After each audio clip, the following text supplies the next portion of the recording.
Okay, 4 minutes, who wants to tell a story? What? Who wants to tell a story? We have 4 minutes. No, I don't have a story. I have a story. I was just gonna say, you must have a I story. have a story. It's been a while. I saw a black bear 2 weeks ago. Where? I was hiking in Shenandoah with Florian and in Germany. Our German friend? Yes, Florian? our German friend. He they like don't have predators in Germany because, you know, they just have like, it's been populated for so long. And so he's always joked about every time we go hiking in the Adirondacks, like, did you bring bear spray? Did you bring like a knife? And I'm like, yes, I have it all. Like I was a Girl Scout, like it's fine. So, Girl Scout. I'm like, it's fine. So, but we flew to Virginia because I had a wedding for law school. So I didn't have any of that because I wasn't gonna bring like weddings. I was, Yeah, June seems to be the yeah. month. And I was like, I'm not gonna put like an aerosol can of bear spray in like my checked luggage, right? I'm like, it's gonna be fine, okay? Like it's gonna be fine. What do we see? Full on black bear, like 50 yards away. It was probably from like where that tree is from where I'm sitting right now. And I've never seen like him move so, he was struggling, like it was like a 10-mile hike and we were at mile 7 and he was like, oh, man, I've never seen him walk so fast. He was like, we are done with this hike. Like, and then the next day we were gonna do another hike and the trailhead said, possible bear activity, and he was like, nope, nope, nope. He was like, what do we do? I was like, don't do anything, like don't scream, just make yourself really big. And he's like, I'm not gonna take the bear on. I was like, no, you're not gonna like fight it. Like, Aren't black bears like easy to startle in comparison to they're other like bears? the nicest bears. Yeah. Other than like teddy bears, you know? That's why it's only taped on in case Yeah. we lose you to a bear sometime. Exactly. So the bear ended up running away, but it was a pretty wild experience. So yeah. So you said that was in Shenandoah, was it in the national park? Yeah. Mhm. Yeah. I've seen Yeah, multiple. I drove right by there, it was on the Blue Ridge Parkway. Yeah. When I headed back from Texas. Oh, you Yeah. drove to Texas? I drove to Texas. Oh, Yeah. that is a hike. That is a How hike. far? How far? It must have been a fun Well, drive though, parts of we it. did, we wanted to make it sightseeing too. Yeah. So we had Pittsburgh, Louisville, Nashville, Memphis, Nice. stopped off at Graceland. Yeah. Then went to Little Rock, Yeah. then to Austin. You really, yeah, got around. Then I to did the Shreveport on the way back, Birmingham, came up Roanoke. Yeah, it was about 3,900 miles. I had no idea you drove. I hope you had the best road snacks. Yeah, what's your road story? You have to have a fun story. It's Do you right have a after fun Treasury story? Support, maybe that counts. Fine. Well, there's a lot of fun. You're like, stories. shit, He the was like, vulture. he was like, yeah, I Some ditched change everybody on it. because after mile 500. That's fun. That's nice to do. Wow. You know, hard to get those chances to do stuff like that. Yeah.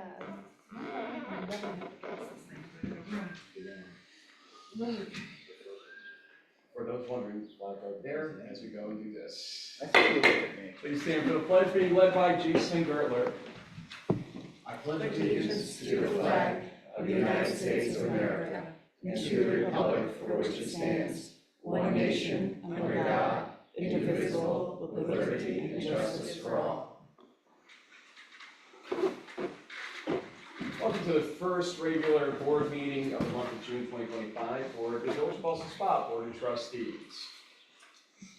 Let us go to the minutes first here. Can I get a motion that the minutes of the May 27th, 2025 meeting be approved? Trustee Fandesa. Trustee Price Bush, discussion. All in favor? Well, I have discussion on Gotta it. jump in here, come on. Obviously, I sent something during the day for Bernadette's request, but I did not get a response back. But the issue, Wait, What are you talking about? say that again. You're also talking blow, so make. I sent an email this morning about the minutes. Did you not get it? see it. I don't know. I didn't get one. I saw that something was, I think, amended 7B or something like that. I don't recall, but there's one specific about the minutes. Okay, but nonetheless, what is your concern? Yeah, we'll just move forward. Yeah, where is it? I appreciate that, but I didn't see it though. Yeah, I don't see it under sent either, but I thought I sent it this morning. maybe it went to Is it drafts by drafts? accident. I don't know. Either way, what's I the apologize. concern? Anyway, it's similar to other previous comments. Just there's reference to something I said, but no context, so it makes no sense what I said without the context, or why I voted no against minutes last time. So What's yeah, the item? it just says, I asked for several amendments, and then I voted no for the minutes. One thing that I did, that is listed is is one change that was accepted. The other piece was, under public comment from the previous meeting. It states Martha Icolucci of 9 Encore Drive feels that her daughter-in-law is being treated inappropriately on social media for voicing her opinion. And the change I asked to be made is that she felt she was being treated inappropriately on social media for voicing her opinion by the mayor. And the by the mayor was not there, so it makes no indication of who was treating her inappropriately in her opinion. So that's why I voted against it. That's why, so there's a statement in the minutes that says Trustee Baskin asked for several amendments stating that the minutes are biased. Well, there's no explanation of why I would say the minutes are biased without reference to that discussion in which I urged the minutes to be amended by adding by the mayor, and it was denied. So that's, so in these minutes, you know, there's a statement that I say they're biased without any explanation. Bernadette, do you accept the amendment? No, again, people can look at videos, they're all online. I understand what you're saying, but at this point, no, that's, we're amending the comment about, it's just getting out of hand, thank you. Well, right, you're right, that I would stop bringing this up if, in the first place, the minutes were complete. Secondly, if a meeting ago, the amendment was made. And thirdly, if the reason I said they are biased was explained by the discussion that took place. And so the continuing, you know, omission of important information to explain what is happening in the context Again, requires me to keep bringing it up, but I don't want to keep bringing it up. But there's no other way to explain or understand what is in the minutes. Okay, the amendment has been rejected. So at this point, we vote on it as written and actually amended in our email this morning. So with the 7B change, was it? Yep. You don't, I think you only have to accept the minute, not as amended, because you can vote on it. The motion should have been, and if you'll accept the change, as amended the morning of June 9th. That's appropriate, just so you're distinguishing that amendment's in there. Okay, and that was accepted by the motion in the second. All in favor? Opposed? Can't vote You can technically, we had actually gone through this, you can vote on minutes if you watch meetings or something like that, that would be, it's up to you. Well, I'll vote against for the reason I gave, and I do see the email in my draft, unfortunately, so I Well, apologize. I'm gonna abstain. Okay, so, and I'll vote yes to give the tiebreaker because an abstention would be a no vote, would have been 2-2. As chair, I forced the vote at that point to 3-2 approved. Okay, no presentations tonight. Public comment on agenda items only. Let me, before hands go up, let me, I'm not everyone. I will tell you that we're walking on two motions tonight. First, there is a motion that we're walking on for the ordering of fire department radios at a value of $24,295.20, and also to approve the Labella agreement for 25-26 and authorize me to execute it after attorney review, he said. So those will be walk-ons as well. You may bring those up in your public comment on agenda items only. If you're on Zoom watching, this would be a great time to raise your hand to speak. Now, let's see that show of hands. Liz Biddle, go right ahead.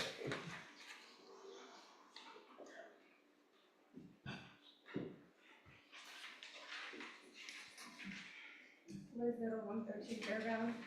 I wanted to ask about the footnote on page 2, number 2, about the understanding that there's no public comment at the June 11th meeting. So I would like to know, when is the public comment, if it's not on Wednesday? When the public hearing begins, and so the public hearing won't begin until a later point. Okay, so they're not going to be voting on variance? No.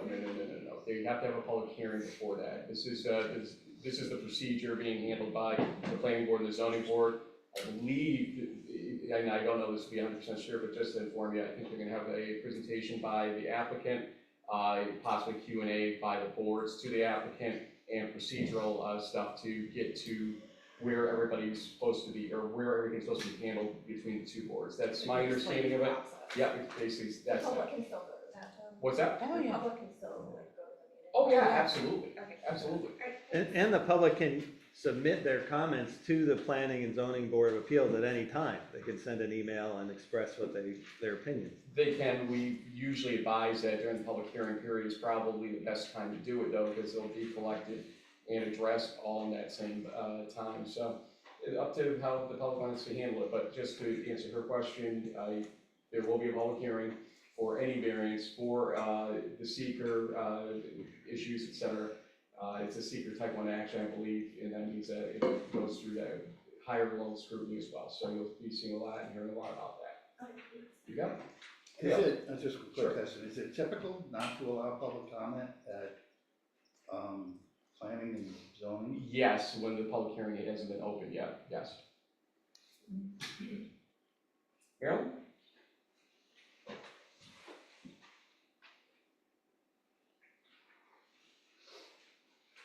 Okay, Marilyn Stevenson, 45 West High Street. I wanted to address 11B on the agenda. The Zoning Advisory Committee continues to meet and discuss the draft zoning code, the 5th version of the draft zoning map, and other zoning topics that will ultimately be decided through local ordinances. Our next meeting is June 19th at 7 p.m. at 50 West High Street. And since the zoning timeline is on the agenda, I have a few questions for the trustees. At our last meeting, we noted with interest that there have been changes to the code. However, the draft code posted on June 3rd indicated that legal review has not been completed. Can the trustees please advise the community when we could expect the legal review to be finalized? Can you also update the amended zoning code timeline for all zoning actions? One file of the draft code shows red line changes. That is a very helpful addition for the community to see in the draft code. However, we understand that the village legal staff and the rezoning consultant we're going to address the written public comments that were posted on the village's website using some sort of a written and public means to convey either acceptance or rejection of the public comments. At least that's what we were told. Where does this response stand? When will the public see something that addresses their comments? And finally, the ZAC discussed the recent changes or lack of change to the draft code and noted inconsistent color, pattern, and boundary changes to the draft zoning maps. Some of these changes were perceived to be very confusing to members of the public. Can we attribute these errors and omissions to the rezoning consultant's work, or is someone else or another board involved in making these changes? Thank you. Thank you. Liz, would you have your hand up? I'd like to comment on. Could you give this to Terry too? Liz from 89 High. I'd like Thank to you. comment on 12B live streaming. I would hope that given the extent of this proposed project, which is probably the largest thing that's been proposed in this village for, I don't know, when did they build the county complex? That's probably bigger, but so I think it's very important that this be made, the process be made transparent and available to people, both at that meeting, at the meetings, and then after it, you know.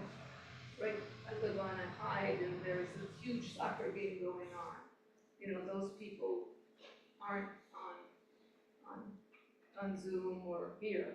So I think this is a process that needs to be live streamed and that the video available. Thank you, afterwards. Thank you. Anybody else? Seeing none and seeing none. Gotta find you a chair. Thank you, sir, appreciate that. We have 5 items on the consent agenda for this week. Anybody want to remove anything for consideration of them? Hearing no objections at this point, can I get a motion to approve the items on the following consent agenda? Trustee Fandesa. I'll second. Trustee Price Bush, discussion. All in favor? Aye. Opposed? Motion carries. Can I get a motion that the attached list of full staff be approved? I'll make the motion. Trustee Baskin. Trustee Fandesa, discussion. All in favor? Opposed? Motion carries. Can I get a motion that Nick Delaney be appointed as a full-time laborer for the DPW effective June 15th, 2025? Trustee Fandesa. Again, Trustee Raymond, if I can, discussion, Nick is actually currently a part-time laborer via the BOCES program, and so he is looking to come on full-time now that he's done with BOCES, and so we have a success already from utilizing that program. So thanks to Scott Kearns and Glenn Bowers and Steve Brooks and company for helping make that a reality as well. All in favor? Aye. Opposed? Motion carries. Can I get a motion that the DPW be authorized to expend the amount of $157,322.93 for a Tarco live body dump truck? Trustee Fandesa? Trustee Price Bush, discussion. So, in the budget, we have $157,322 total for the, I'm sorry, for the motion is 100% 322. For the budget, we have $48,722 for the first payments for this truck. Is that still going to be adequate? Has that changed at all? It should be right around there, I'll say that much, so we'll figure out financing that approach. But right now, it's just a question of getting it ordered up.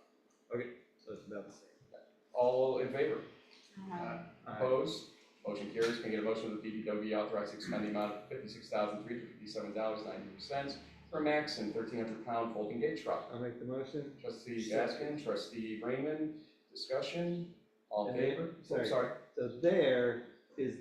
So I'm just looking in the budget, checking, is this in the budget or not? We do have, is this part of the street administration equipment?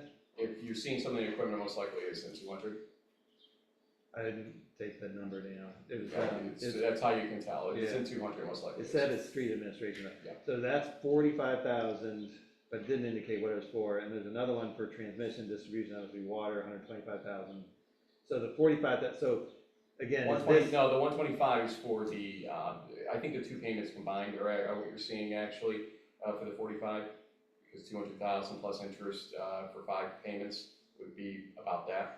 So that's what you're seeing. The 125 is for the well generator, but we've ended up in a position where we have to rebid that, it looks like, because we got some out of whack bids on that. So that's what that is. but the 45,000 you're saying is not It's this for a year next- payments for the 2 trucks combined. Usually we'll do a 5 payment approach on these. to the truck we just approved and this second truck? Right. All right, because there is 48,722 for the first payment for the Tarco truck, and separately in the budget. I believe it should have been for both. I would have to And go then there's another one for 45,000. I'm just wondering if I can guarantee you that these were the 2 trucks that were conceived of in the discussion with DPW and carried through. Right. So, and so the question for me was, is the 56 because it was No, the it's price changed from 45 no, estimate? these are right in line with what we were talking about during budget time. So this is payments that you're seeing basically on that side. The 45? Yeah. And Or the 48? Yeah. All right, it's not the total amount, okay. All in favor? Aye. Opposed? Motion carries. Taking a motion that the following individuals be appointed as fire police: Al Summer, Robert Polinsky, Alan Cunningham, Fred Wittridge, John Morrissey, Thomas Nolan, Lloyd Hellman, Stanley DeLong, Patrick Mangini, Richard Duffy. Trustee Fandesa. Trustee Price Bush, discussion. All in favor? Aye, and thank you very much. Opposed? Motion carries. Can I get a motion approving the attached insurance renewal and authorizing the mayor to execute the related documents? Trustee Fandesa. Trustee Price Bush, discussion.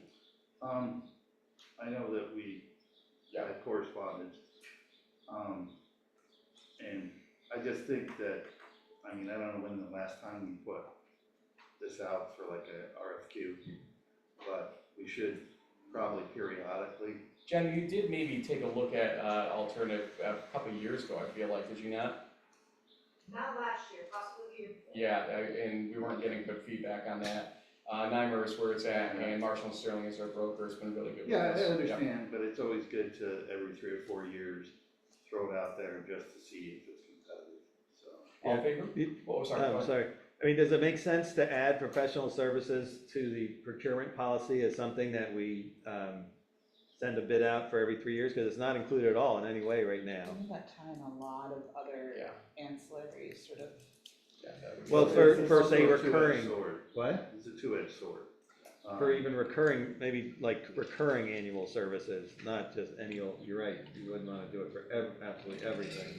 But maybe there needs to be some guidelines, because it's a lot Well, of, you know, there if could you're be feeling something's out of whack, you can Who bring it up and knows? we We don't say, know. hey, why don't you, we don't get an really know estimate enough till we ask some competitor, you know, what is the engineering service or insurance or, you know, whatever it could be, we wouldn't know.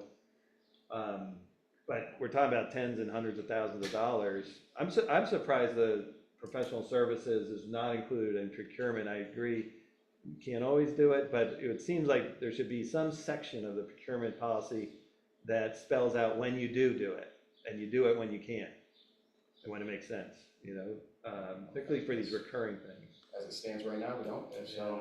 The only, like I said, the only two-edged sword you have is, for instance, if you were putting something out for engineering services, yes, every 3 or 4 years, you might want to test the waters, but also, you know, if you do it just lowest bidder, you may not like what you get. No, I agree, And like, continuity. there is of something to say the for continuity, professionals. yeah, it shouldn't Yeah. just be the lowest bidder, but, seems like there should be something in our policy about that. All in favor of this motion though? Aye. Opposed, motion carries. We're skipping G because we don't have the RFP in hand.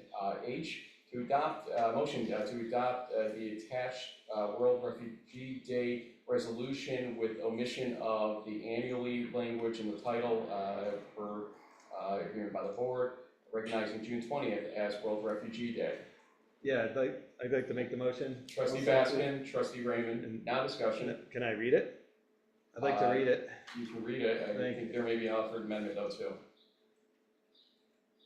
All right, I'll read it first. And just in responding to whether we can call June 20th, 2025, have to do it annually or not, or can say June 20th this year and every year thereafter. I do think we could do it for every year after, just like federal, state holidays and national days, they don't, you know, they recognized celebrations aren't necessarily redone every year. State But doesn't do it that way.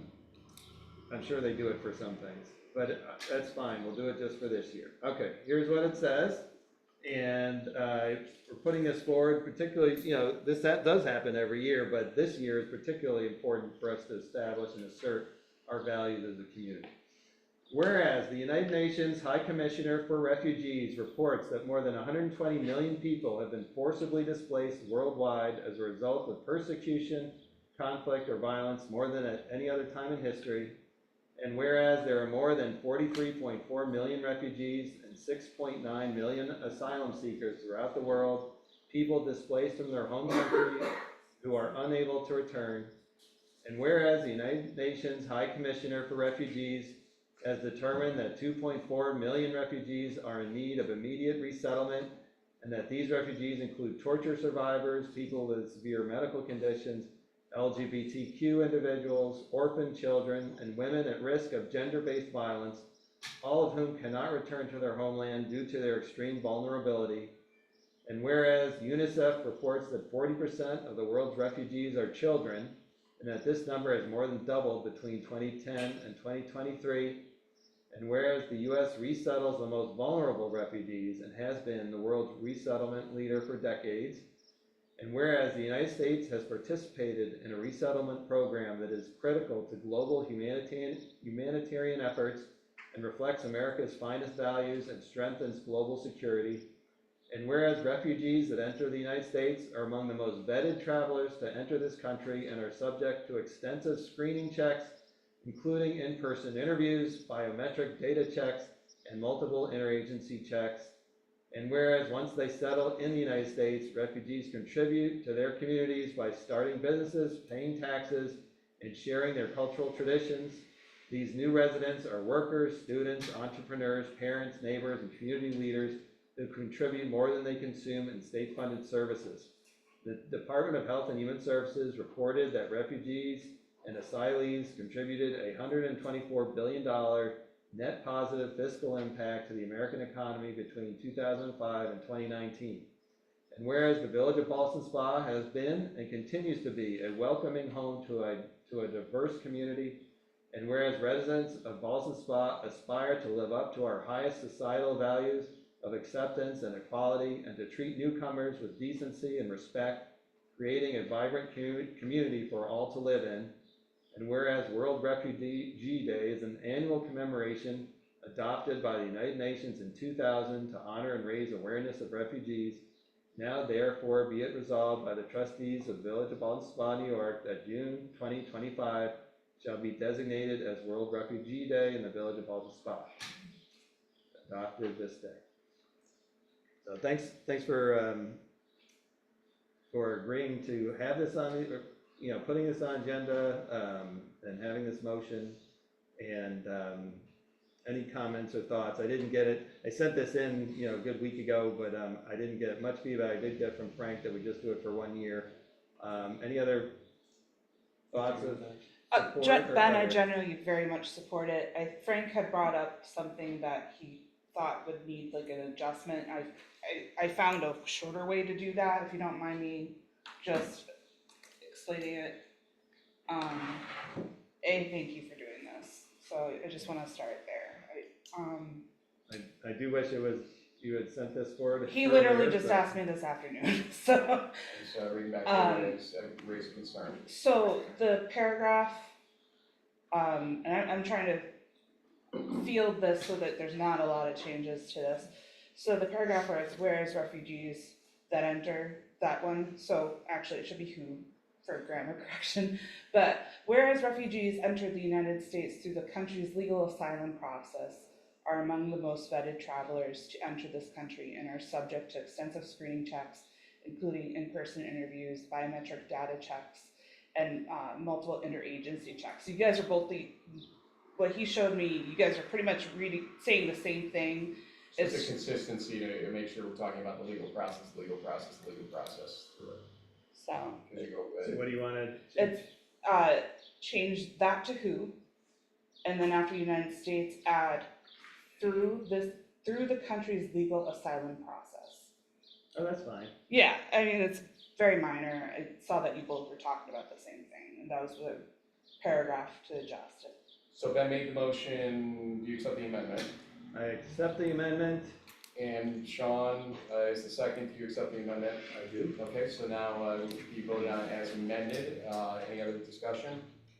No, sorry. Yeah, no, good. No, I just think it's really important for all of us to, there's varying opinions about what's going on nationally, but I think we all have to be especially careful to recognize that we're a country that accepts refugees.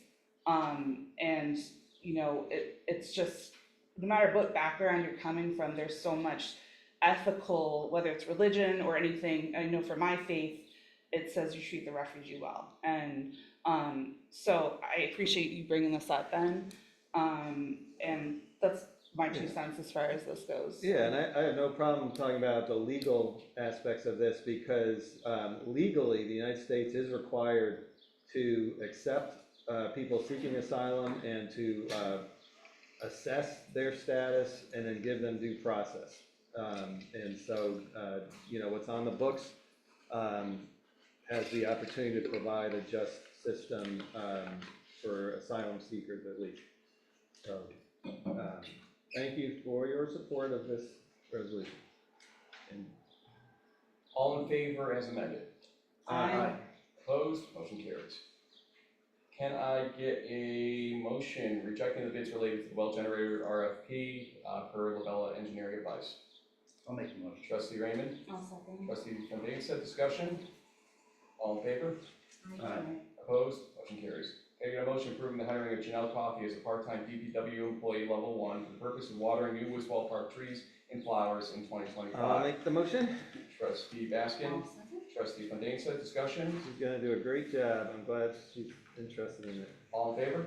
Aye. Opposed, motion carries. Can I get a motion approving the attached fire department EML requisition for alarm fuel control programmer and access fobs totaling $2,741? I'll make, Trustee Fandesa, trustee Raymond, discussion, all in favor? Aye. Opposed, motion carries. Can I get a motion approving the purchase of fire department radios for a total of $24,295.20? Trustee Fandesa, trustee Price Bush, discussion, all in favor? Aye. Opposed, motion carries. Can I get a motion approving the Labella retainer agreement and authorizing the mayor to execute after review by the village attorney? Trustee Fandesa, trustee Raymond, discussion. Well, just it echoes the conversation from the previous in terms of when we got another quote. Do we know what the increase in the rate is?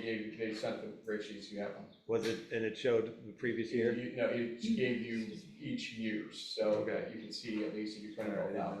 yeah. There's an increase, but it wasn't huge. Again, as Ben said, I know when originally it put out, when it wrote the RFP for engineering services, we have written into the document that about every 3 years, we would put it back out to an open bid. But obviously, there isn't anything necessarily stipulating we have to do that. But it is a good practice. All in favor? Aye. Opposed? Motion carries.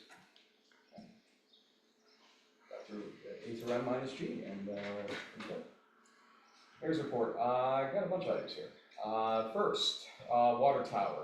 We are in the process of refilling John Street Tower as we speak, as the work done in the interior of the tower has been completed, and coordination process and everything else has been done.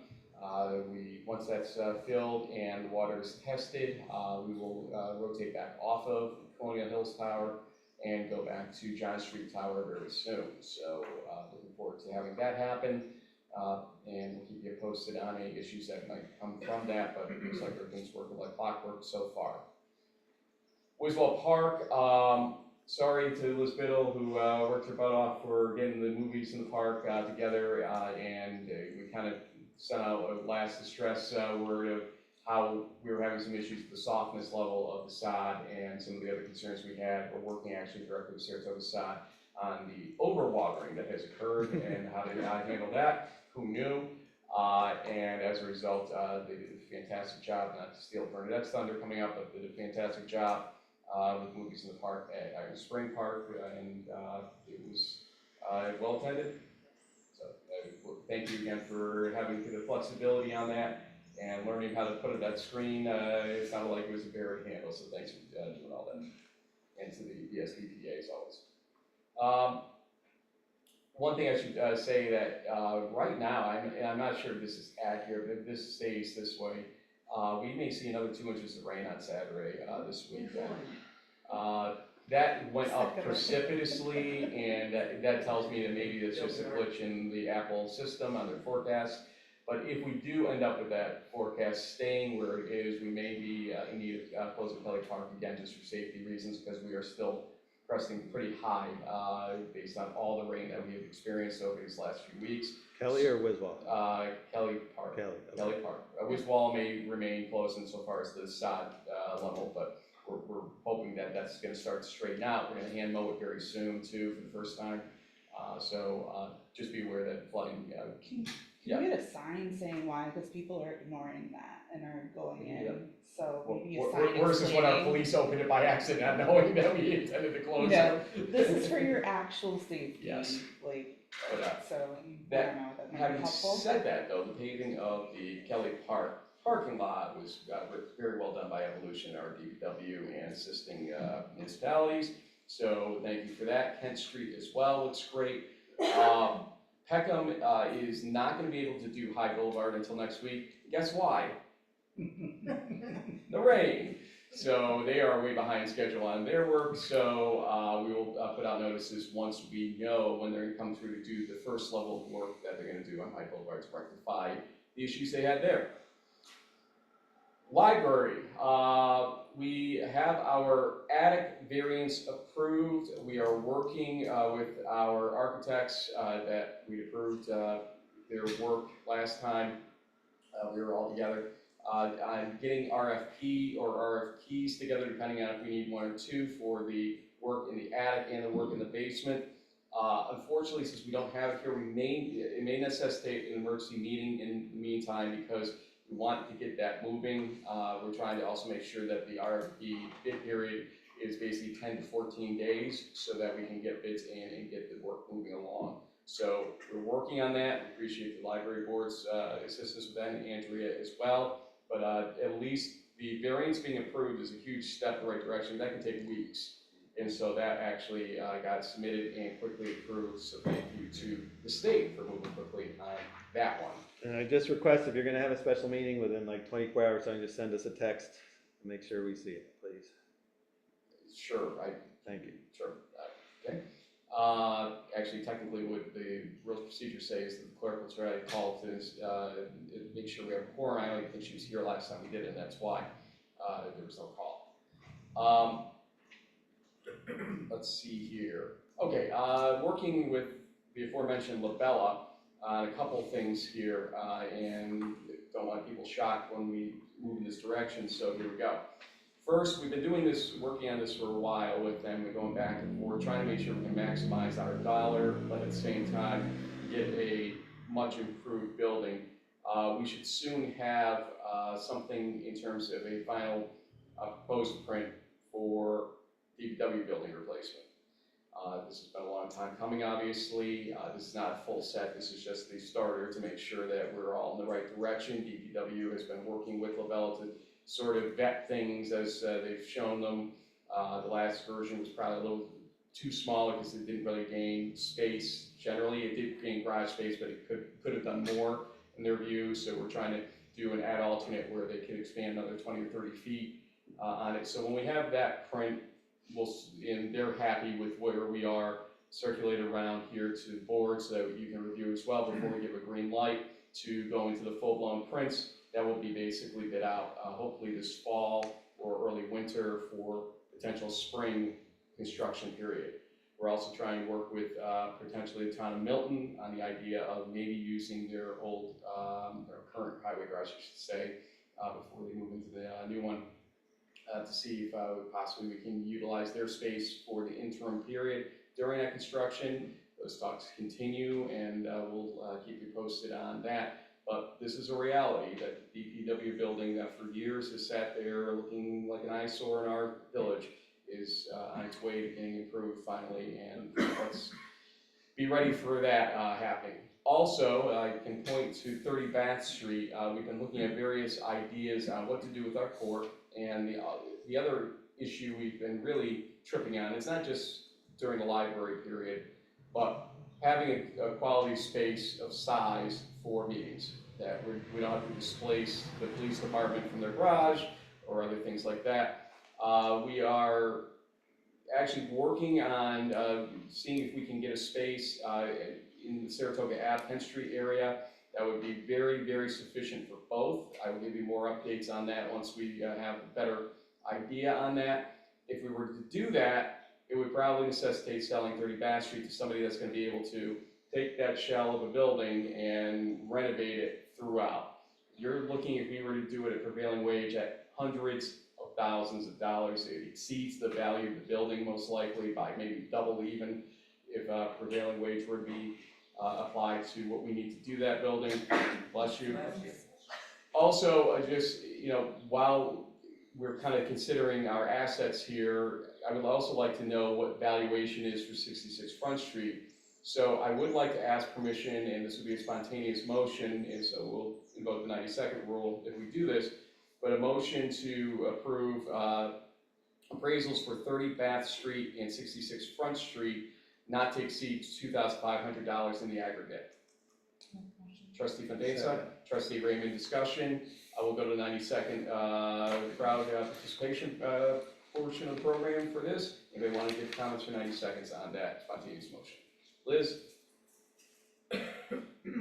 So somebody's bingo card just got ticked, I'm sure. Ms. Cornwell, 89 High. I'm glad to see that you're looking at potentially selling 30 and hopefully found another space, and also looking at 66 Front. This is something we discussed years ago, and then like everything else, took a while, but I'm glad to see that we're finally addressing the building needs. I am a bit concerned that doing the DPW at its current location, because that site is only 1 acre, is enough space for their needs, particularly with their new vehicles coming in, and they really should have, just like the fire department has, have all their equipment undercover. Just to be clear, that is not part of this motion. This motion is only for the appraisals for 30 Bath and 66 Front. Sorry. No problem. Thank you. Anybody else? Anybody on Zoom? I see none. And so, all in favor, any further discussion? That's my bad, sorry. Go So ahead. are you contemplating the selling of this building? Who knows? At this point, I just want to see what the valuation is in the same light, so that at least we have knowledge. It's been years since we got any kind of valuation on it. If we're going to sink money into it, it's good to know what the value is to see if it's throwing good money after bad or not as well. Yeah, I agree. All in favor? Aye. Opposed? Motion carries. Thank you for that. Milltown, water provision, we are well on our way, and EDP has been working with the town as well, and Delaware Engineering for the town, on making sure that we can get the state approvals we need to produce more water for water district number 3, which is the Hanford Plaza, et cetera, water district up there that we operate. And that is working well right now. We just issued a letter to help create the information that is needed, and so that is a major possible revenue driver for us, and just want everybody to understand that we did have to fight to a certain degree to make sure this happens, and we have fought hard. I want to thank Joe Lanero, especially from Labella, because he's been on this. I mean, yeah, we paid him for it, I get it, but he's taken this personally, make sure that we got what we needed here, and so Joe's been a workhorse on this and has really succeeded in doing something that was in question at certain points, and so we fought hard for it, and here we are. So thank you to him and to Town of Milton for working with us as well, and Sam and Scott and the Milltown folks. Fire contract updates. We have put on hold any further discussions with Milton currently because we learned of some real changes in assessed value in our fire protection district number 1 in the town of Milton. But because grievances are still active, we figured, and I had this conversation with Supervisor Ostrander a couple weeks ago. I had a couple hours sit down with him, just update things generally. The best idea was to hold off until we see where the grievances fall, because, and I've said this for a couple of years now, assessed value growth matters for these contracts. It's what we're protecting. It's a true valuation, or a relevant valuation, I should say, for what we do, what we're protecting in those scenarios. There's one parcel especially that was actually driven up in this one assessment year by an assessed value of $58 million on their assessment in Milton. And that is obviously being grieved, and I'm sure the truth will fall somewhere in the middle, as they normally do in these types of situations. But you can see the effect that can have on what contract values should or shouldn't be ultimately. So I conveyed that to John Froelich, Councilman Froelich in Milton, and he seemed fine with that idea that we're taking a breath for now, because obviously we're in contract right now until December 31st. But again, it's been something I've been preaching for a couple of years, and it's valid that assessed value growth has to be considered for moments, especially like these, where you see a reassessment really affect things. And then if they ever go to 100% assessment value, that's gonna be something else too, to begin to figure out what to do when those situations occur as well. Both Milton and Ballston are kind of coming due to when they should be doing it, as their equalization rates are in the low 60s this year. I believe Milton's at 60 flat, and Ballston is somewhere in the 62 range, I think, this year. The state generally says if you hit 50%, you absolutely should do it, so that you're supposed to technically do it before you hit the 50% equalization rate. And with the growth we're seeing, that could happen. And there's no issue with discussing that openly, when we're doing fire contracts. What's that? Negotiations. It's okay to share that in this setting. Well, the conversation Carl and I had from the last meeting was it's collective bargaining that we can't discuss in terms of contracts. So that was what the issue was in the last one, but we had resolved that and have pushed out the information, all that other stuff about what we had last time. So. Well, but fire contracts, if they're in the middle of negotiations, we wouldn't discuss them. She said it's not an executive session material. I went through this with her, so. So Alex, unfortunately, is not going to be able to recall that conversation because she wasn't part of that, but Carly and I had that. All right, so we can talk about fire contracts openly. That's okay. Generally, yeah. All right, because that's different than what you were saying before. All right. All right. Thank you. Loan updates, just to kind of remind everybody where we're at on different loans. The pumper truck for fire department that was ordered in December 2022, it should be delivered sometime maybe next month, and so we'll have to complete our USDA loan for $935,000 at that time for that truck. We are still waiting for 2 dump trucks that were ordered in summer of 2022 that will be a USDA loan, and we are looking to possibly get those trucks moved because they're in final development stage. However, the final development stage may not get those trucks to us until January, which means that we'll have brand new 2023 dump trucks in 2026 at that point. But we're working on getting that handled and done elsewhere, the outfitting and finalization of those dump trucks, so that we have them in our possession for the winter, because we have had breakdowns left and right of our dump trucks. It's getting bad, and we need these dump trucks. So we're working on that. We have one that's going to be ordered. That's going to be a much quicker process from the motions earlier, but we still need these 2 that we've been planning on forever. Why was it taking why is it?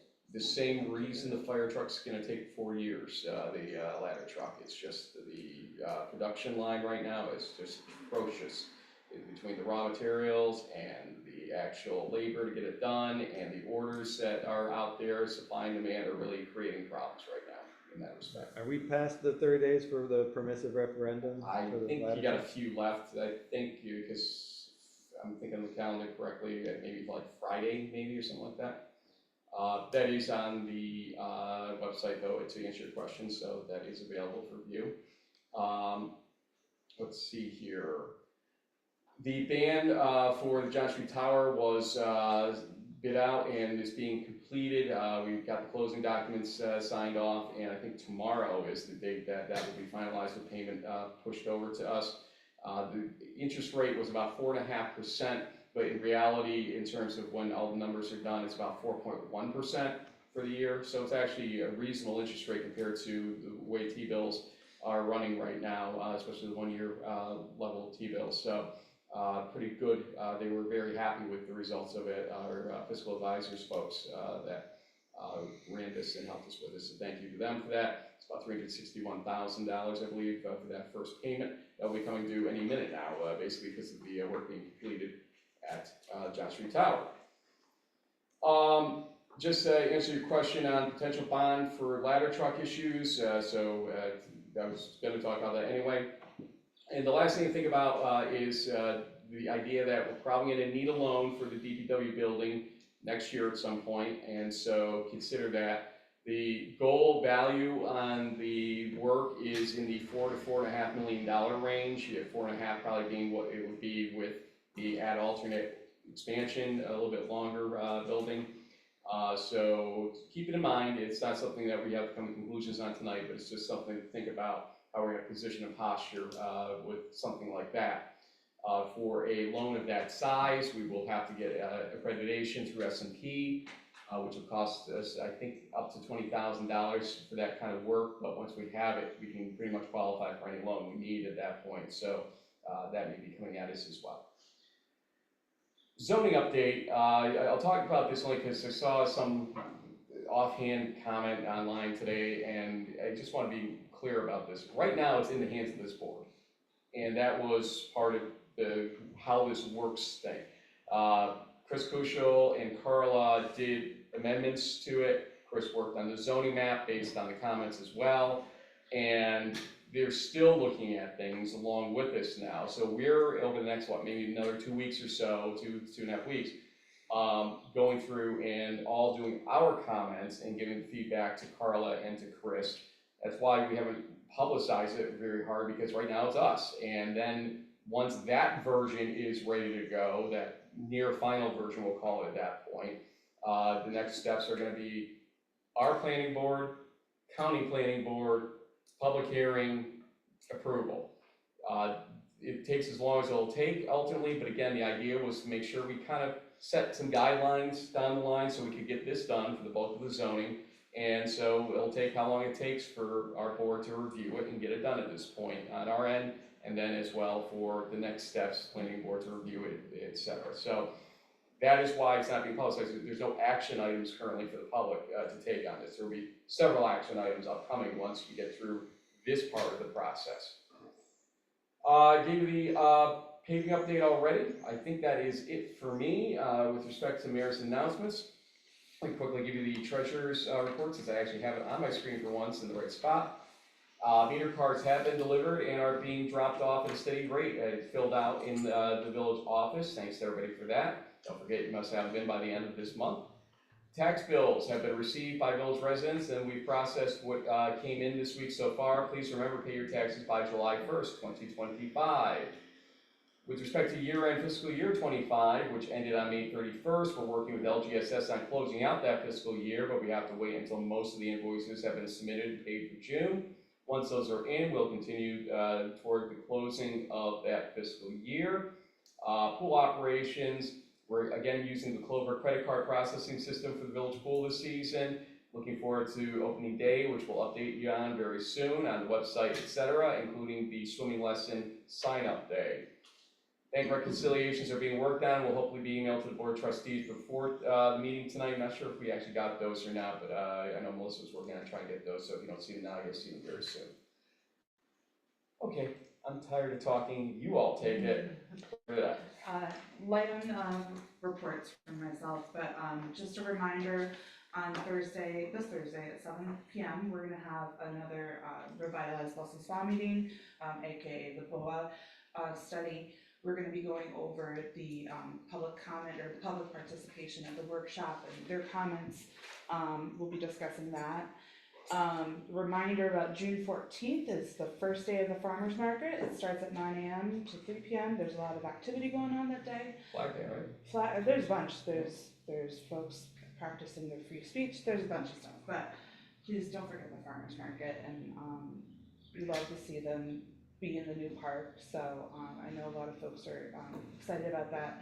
I don't have a report from the fire department, but I just want to thank them for their work to address the fire situation at USA Mart. We have some of the best people.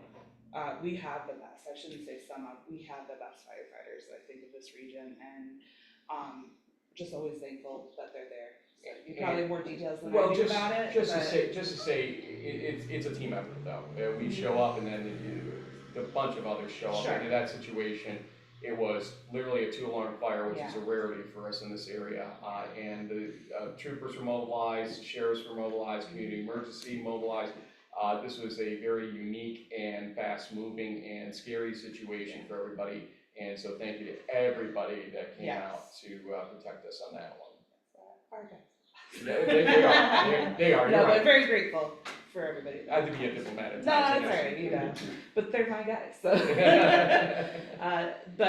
Just, going forward, Chief will be giving me quarterly reports. We're not gonna be doing monthly as much. But when I get them, I'll share them, and when we can praise our fire department, I will. So that's all I got for tonight. Mary, I'm sorry. Okay, no, that's fine, thanks. phone. BACC will be hosting the Speckled Pig, a fundraiser at Speckled Pig, if I can speak, 4 to 9 on June, I wrote it down, I just can't read my writing, June 26th. It starts at 4 p.m. $1 will go to them for every pizza and pint, and also they will have a silent online auction is starting at 4 p.m. and that goes through July 4th. So you can, and it starts at 11:59 p.m. on July 4th. Or, I'm sorry, I need to start over. On June 26th it starts and it goes until July 4th. The library received a $30,000 Bullet Aid grant from Mary Beth Walsh, so that's great news for them. The library will be continuing the adult book club. It's going to be held Wednesday, June 25th at 3:30 at Brookside Museum. And you can email balweb@sals.edu if you'd like to attend. And you can still use your library card if you want to do any of the digital downloads through Libby, Hoopla, and Overdrive with the books and music. And I think that is all I have. Can I add something to the library? Mary Beth in particular wanted to make sure that she was supporting the Village's library in light of all that's happened, and certainly would like to see our library back on its feet and serving the public. So without hesitation, with what she has control over, she offered that. So I'm very thankful for that. And thank you to her, thank you to the library board again, and a lot more to get done there, but we're working on it, trying to get it open for the summer period, so we're going there. Ben? The Committee on the Arts wants me to plug their sketch and print series of classes. They're having a nature-inspired creative journey over at Brookside. It is Sundays, August 24th, 31st, and September 7th. And I'll just read a little bit of it. Join us for a 3-week immersive art experience that brings creativity to life. Inspired by the beautiful gardens of the village of Ballston Spa, this hands-on program blends the joy of sketching with the magic of printmaking. Whether you're a curious beginner or a seasoned art enthusiast, this class invites you to explore, create, and express yourself through nature-inspired art.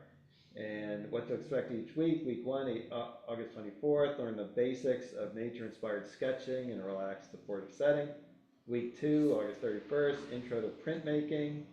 Week 3, September 7th is Sketch and Print Creative Day, and says bring it all together, develop your own creative project with sketching and or printmaking. So no experience necessary, all supplies are included, it does cost $60.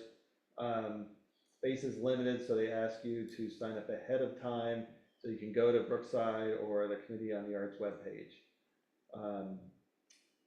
And that's it for them, and their next meeting is let me see, June, is it 18th or 19th? It's 18th at 7 p.m. at Brookside Museum. And then Caitlin, again, has nicely written out an update for me to read. The Park and Tree Board wants to thank everyone for their patience as Wiswald has been closed in an effort to let the sod properly take root in the park. We are excited for when it eventually opens to the public, as well as the addition of the pavilion in the near future and the lampposts in the coming months. We are so thankful for everyone who has helped make this project come together. We also want to thank everyone who has signed up for our first Bee Spot in Bloom initiative. If you meant to sign up but haven't yet, there's still a little time. So head over to the Park and Tree Facebook page for a link to the sign up. So that's where businesses beautify their front entrances and windows. Also keep an eye on our Facebook page, as we will soon begin to post photos of all the creative ways that folks have chosen to beautify their businesses with plans for the summer season. The next Park and Tree meeting is at 7 p.m. on Tuesday, June 17th at the Cornell Cooperative Conference Room. I think with the blooms, is it open to non-business owners? I'm sure it could be open to anyone in downtown here, or I guess anywhere, but it was sort of targeted to businesses, but I think anyone who has a visible, area in public would be welcome to join. One other thing that I should mention earlier about Wiswell Park, pavilion is slated for potential installation around 1 week from today, and into the middle of the week. It'll take a few days for it to be fully installed. I would have said it, they might have been able to get it in a little bit earlier, but I believe that because of the weather, they're too gonna be delayed in the ability to do that. So right now, as of the last check, June 16th through June 18th will probably be the installation of the pavilion, which is very exciting. Sean? Just a few things from DPW. They prepped and paved Kelly Park and Kent Street, you brought up. Had to replace catch basin and one manhole. Pool has been pressure washed. I'm waiting for parts to finish installing the new filter. I guess there was some leftover sod from Wiswell Park, and they put it in the old Iron Spring Park. And they've installed a new electric panel in Wiswell Park. So now that has power. So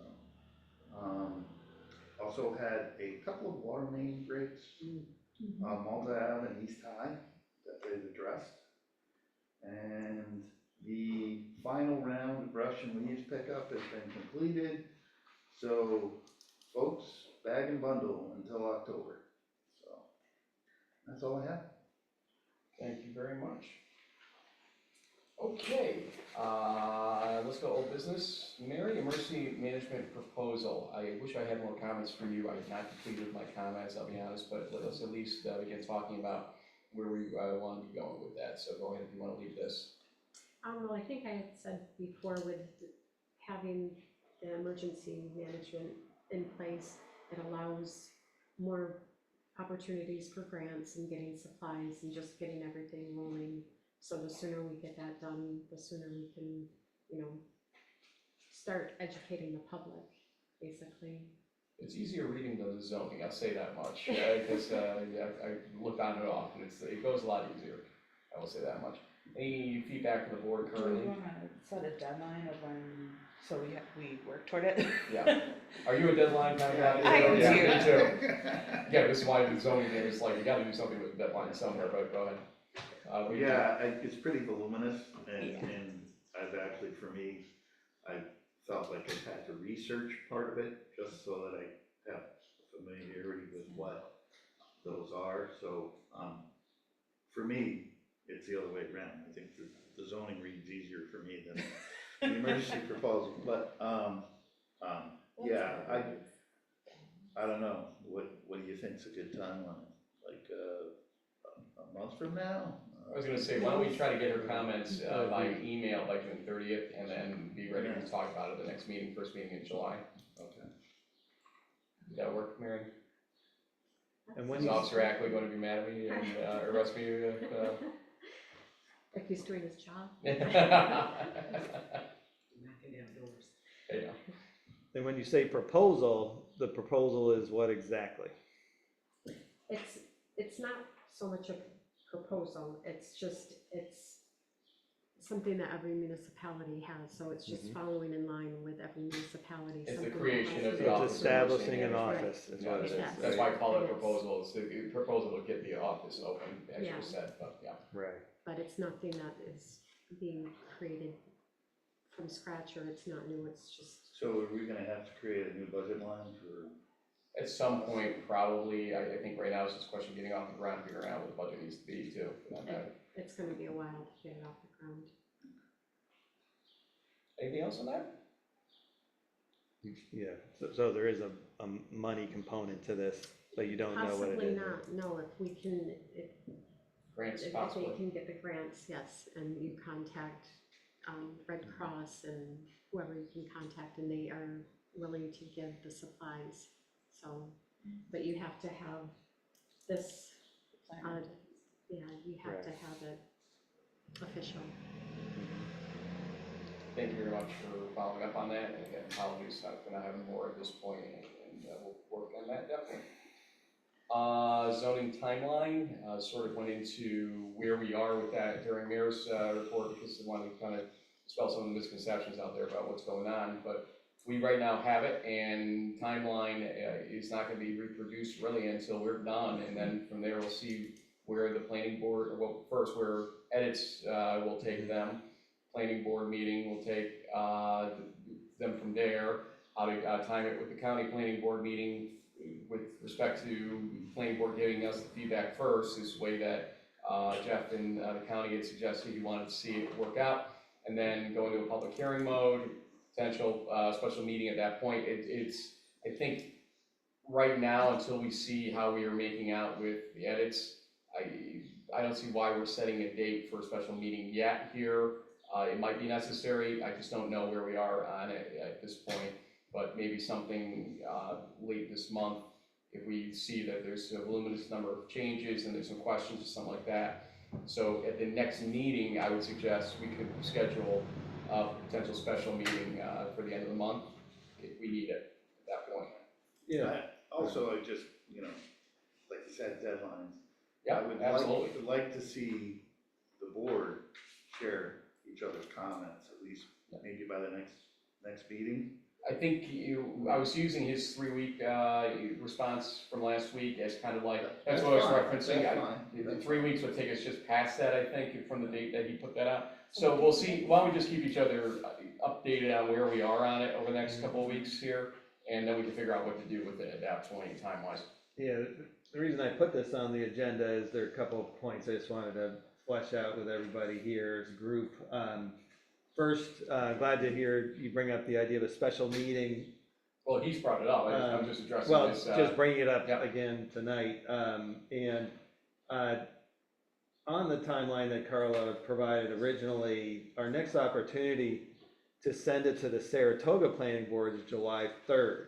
And so that begs the question, do we want to try to meet that timeline by, it is potentially feasible, It's not gonna be feasible. You don't think it's feasible? No, not because they're in reverse order now with planning boards, so it's August all the way to that planning board at that point, so. I mean, Carla said we could send to our village planning board at any time. Yeah, I would rather And they've let already- us go through one time here and see where we're at, and if there aren't many changes, then we could probably indicate to them, here it is, and here's what our edits will be that will get incorporated.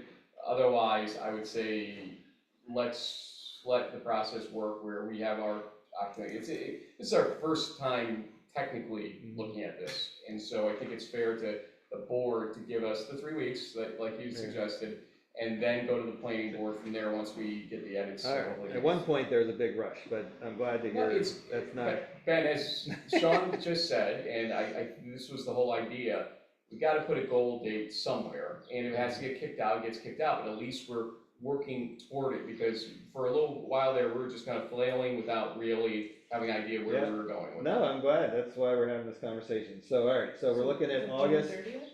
we're all looking at August 3rd or somewhere in there. Hold on, she just said something about that. For our comments, are we saying June 30th? I then? think what we're saying is What did we around say? June 23rd to 25th, in that range if possible. And But then on the And 23rd then meeting, we'll kind of talk about, should we have a special meeting on the 30th-ish or something like that? Or should we just go with, with email, online stuff? We'll figure it out from there. And then we'll let the attorney and the consultant decide how they're gonna do the next round of edits based on what we feedback to them. all right, so we're gonna provide edits for 2-3 weeks.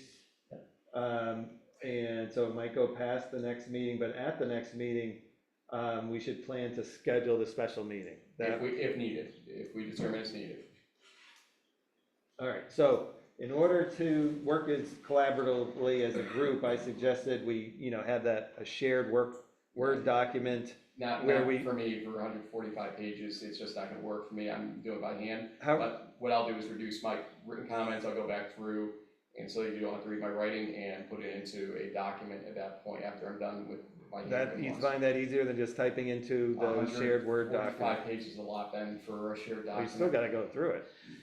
Yeah, I thought about this too. I think which part of code was it where we all did our separate sort of, Hard code maybe? was it part code, and then saw the areas where we had concern or disagreement, and we kind of matrixed it out, for lack of a better word, tabled it Yeah. out. That was But, like cause 5 I'm a pages little of concerned, pages. if we're all adding edits on top of each other, that it'll get a little Dicey. crazy to read, A, and then B, like, don't want us to accidentally, Yeah, you know, I think it's actually, That's the whole purpose of the special meeting, is to talk about that stuff in Right, person. well, we should Yeah. know So- at that point where the bones of contention may fall. so I This think, is- It's a rare, just one second, it's a rare time to actually print out a document, and in this day and age, I'm an electronics guy usually.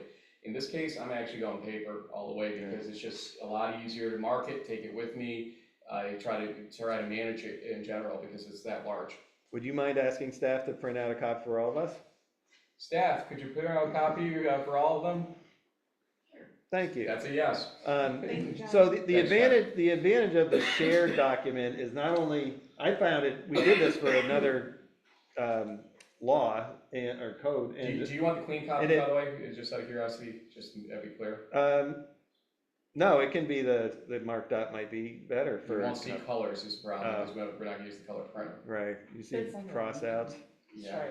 I just don't know what the colors mean. I'm just going to this, to be honest with you, because I me. would like the line. you're gonna. So, Yeah, in me line. too, I So think. provide both if you can, I guess, Well, I think, revised and clean. I think the lines is enough, the corrected Do you one. want just But- clean, I'm fine with the digital copy. or do you just want, you Oh, know you you want cooler than us, Sean? So why don't we I get need paper 3 of copies, each? good for you. We'll get 3 of each for the But, 3 but that I don't. still, I would advocate that we use this shared document because it worked very well with a previous code. Where So excited not about only do we, is it a very efficient, convenient way to write out all your own comments, but it's also a very efficient, convenient way to see everyone else's comments and to comment on those comments and, you know, to give your 2 cents. I don't know how else we will do that efficiently if we're all handwriting or writing in our own separate, when will we see each other's I comments? guess what I'm saying, because, yeah, I think I do like it for some, we did do it for a few of them. Something But with this is 5-6 pages. significantly longer. I figured, so when I do edits for work on printed materials, I'm not control over, you know, I don't have control over the document, right, the design document. I go page by page, I'll say section by section, these are kind of my, you know, that's what I planned on doing, to be very clear where my concerns are. Just, because here's the thing, when we had 4 or 5 edits and then lawyers' edits and lawyers, everybody having a bubble, a comment bubble, it got a little nutty. So I maybe we just focus. I thought it worked very well, but I still, Well, then you I'm can do wondering that, how, 'cause I I'm, just well, think it no, would be I'm wondering a how, challenge. I'm wondering how you will share your comments with the rest of us. How will that Oh, a happen? document, like I'll So type it you'll- out. Yeah, that's. You'll type it out and you'll Yeah. share a You PDF just- with us? Scan it Yeah. and send it. Or, So well, that for me, we'll have- I'm not Oh, I'm make definitely you gonna read share my writing. comments. I'll type it out so that you can see what, yeah. So we're gonna have 4 different documents that we'll look off of, and then It's really not that hard. Carla will send, you'll send them to Carla, and Carla will look through all of them separately. So I think it's probably- much easier to have one Well, I big think what document. happens is, this happened a few times, and then finally we had that matrix thing. We saw the areas where we had significant disagreement, and where there wasn't anything figured out, whether we do it for a special meeting or something. Like, sometimes there's little tiny things, and Carla will address that, because it's usually something like, oh, this needs to be this word, or whatever, for the legal end of it, but then we're gonna see areas where we all raise concerns about X, right? And that's when we really hone in on and share, we really look at each other's comments, where are our disagreements? That's what where the our shared document Yeah, does, but that's so messy. So provide, if you wanna do that yourself, you can. So- I'm gonna provide my comments via writing, because I just think it's gonna get too hectic doing it that way. Mary can't do that though, because her handwriting is so small that I don't think we'd ever read it. All right, so we should all type our comments, obviously. And should we ask then Carla to provide us each with the Word document? Right now, we have a shared Word document. I don't know if we have permission to download that or not. I haven't even really looked at that, to be Yeah. honest with you, so. It's like, yeah, it's like I was online printing- Word. It's an online Word document, but I'm not sure we can download. So let's ask Carla to send us all a Word document so I think that you we can can download easily it. put our comments in there, because PDFs aren't easy to work with. Yeah. Well, What? I said if it's an online Word document, you should be able to download it, but if you don't have those permissions, I'll let you Yeah, know. I'm not sure if the Yeah. permission is there or not. She, I think fixed permissions based on email addresses with the org versus gov issues and whatnot. well, we can access it, I don't know if we can download it to our own computers. So anyway, I think it'll be a more unwieldy for each of us to work separately and then try to look at each other's, and it'll be harder for Carla, but if that's what you want to do, I just encourage us to work collaboratively. Do we want a deadline for when we will turn in? Now, you said you might be done Monday, today. Well, once people weren't gonna be done on Monday, I told them I needed more, Yeah, just the weekend. I pushed it until later this week to take my time a little bit more, because I got other stuff obviously going on too, so. Frank said 23rd, 25th. Somewhere in the 23rd, 25th range, I think is the goal, so we can talk about where we are on the 23rd, and determine if we need a special meeting the next week after that, or how many more days we Well, need. we're gonna probably at least need a week to look at each other's. Yeah. That's why I'm saying somewhere around the 30th probably, or maybe even if we got to punt it out past July 4th type situation too, as possible. All right. Let's see. Are we done on that topic? Because I'll take us to the next topic at that point. Yes, special meeting, the documents, and our general timeline with the special meeting, and what's happening with the planning board. That's it. Thank you. New business, contracting for interpretation services.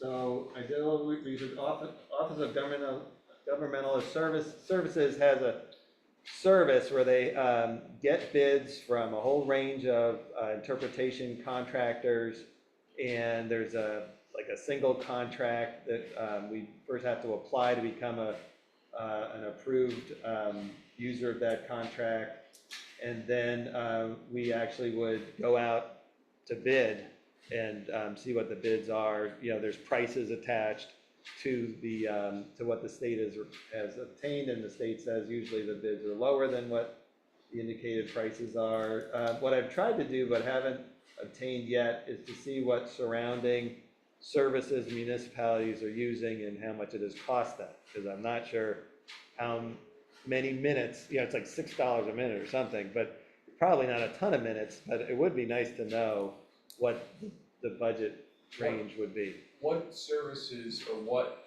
aspects of what we do are you looking to utilize this? Well, it could be for any public service. Could be first responders, obviously, you know, and it could be for front office staff.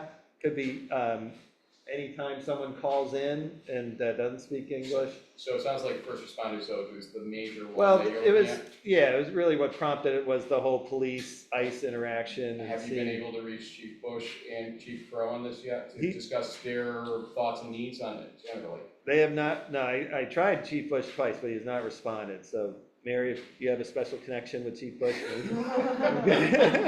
This all separate. I can do that to give you, I'll reach out to Chief Crow and Chief Bush Yeah. to give Mary some cover. And I think it was going to an email. I sent it to the other access. email too, but I never heard back, We can so. ask about that's okay, I think we can ask about kind of what their specific needs are. He did say at that meeting that we had that he was open to it, so, I can reach out. if Yeah, that'd be and I helpful. know through my work through the Department of Health, we use this service, and it does work very well, you know. If it's an emergency situation, that's a little different than like a doctor's office, so I'm not, you know, but I think there are, I mean, I was told by the OGS people, there are police departments and first responders that use this service, so. And Terry and Jen, just out of curiosity, have you ever had a need for translation services in front office? No. Okay, so probably wouldn't be the mainstay of it, it would probably be the first responder stuff. in front And I office. predict it won't be a big A ton, budget buster yeah. either, you know, it's not gonna be a ton of money, but there is some cost. I would just say, we're kind of RFPing it in a certain different way here, figure out what our needs are gonna be, so we can go get the pricing of it, and figure out what that is, so. Yeah. The base is limited, if any, front office, but maybe more on first responder stuff based on what, we can get from the. But it would be the village contracting, so it could be available Could be. to anybody. Right, Anybody here could use it if they needed it. And the So- need will probably only increase, I would guess. Yeah, I mean, as far as front office, I know the state, we're required to comply. Now, I don't know if that extends to other municipalities. Jen is very proficient in languages, like me babbling throughout the day, she can usually tell what I'm saying, so I she's pretty good. speak Mayor Babel. Yeah. That's, Very well. yeah, state offices, it is a State, requirement, yeah. I but don't know not about necessarily local. municipal. It was interesting, so, looking at the link you sent, it is an interesting thing, like, it was hard to, discern what other municipalities are doing. Yeah, I asked, can you give me a list? And Were they not able didn't. to produce? Not yet.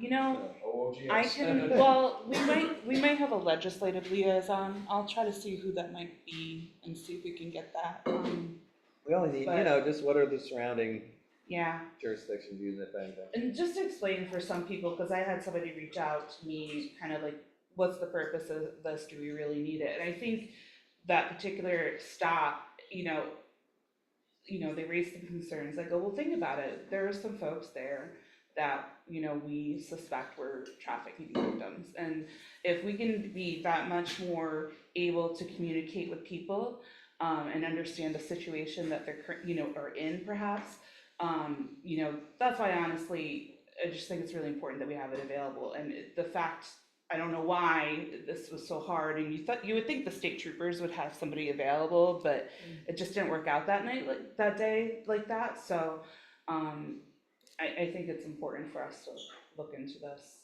so. So we'll continue then working on the. Yeah, it's actually, it really is implied, at least in state law, human rights law, where you can't discriminate against Sure. someone based on language or ethnicity or origin, so it's really. We're learning we have a need for it. We have to Yeah. obtain this capacity one way or the other, I would think. Well, can I just say, on the other hand, interpretation, yes, that's important. Looking at our village website, we don't have anything that directs people who do not speak English where they might be able to contact, LifeWorks isn't, I didn't find that on the website.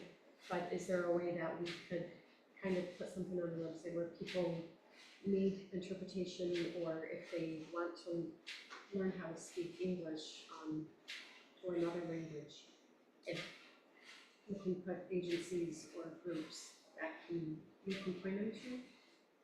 Well, I think you're bringing up two separate things, I'm hearing when you say this. It is. One is advocacy to groups that may be helpful to those that may not be from the US or speak English proficiently, and that's something we could look into. The second is translation generally on the website, and if I remember correctly, there are ways to get a Google Translate embedded in so that people can change the site actively to a different language. We can ask Jeff, our IT guy, to take a look at that possibility. Jen, if you could maybe pass that note on to Jeff to look at the idea of active translation of the website.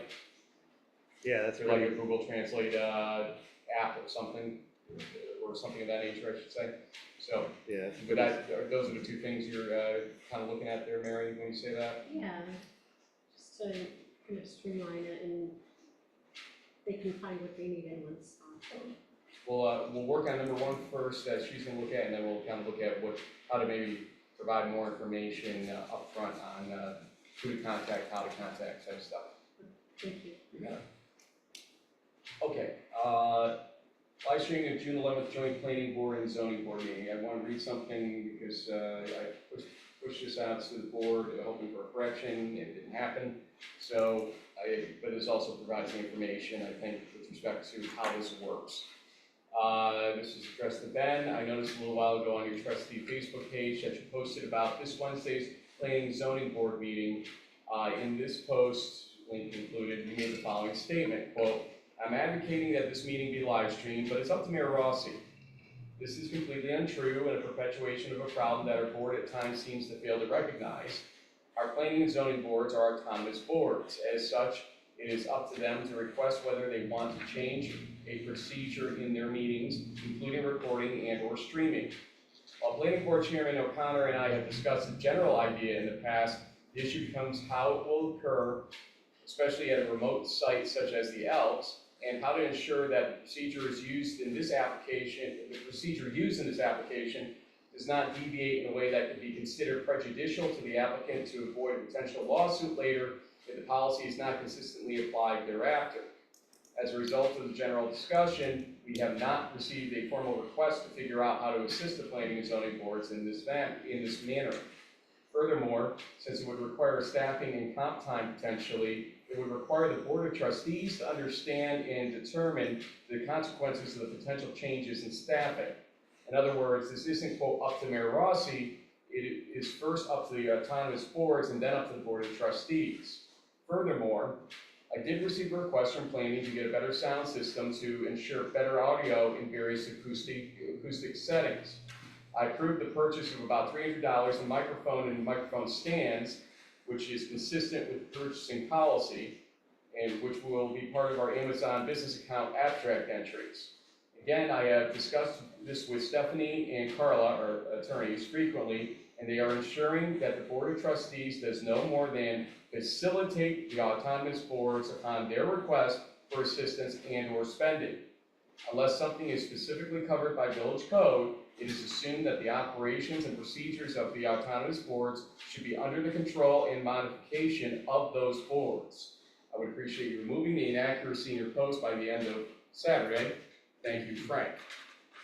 So it's my opinion that if you wanted to and supported live streaming of the Planning Board and Zoning Board, you could make it happen. That's my opinion.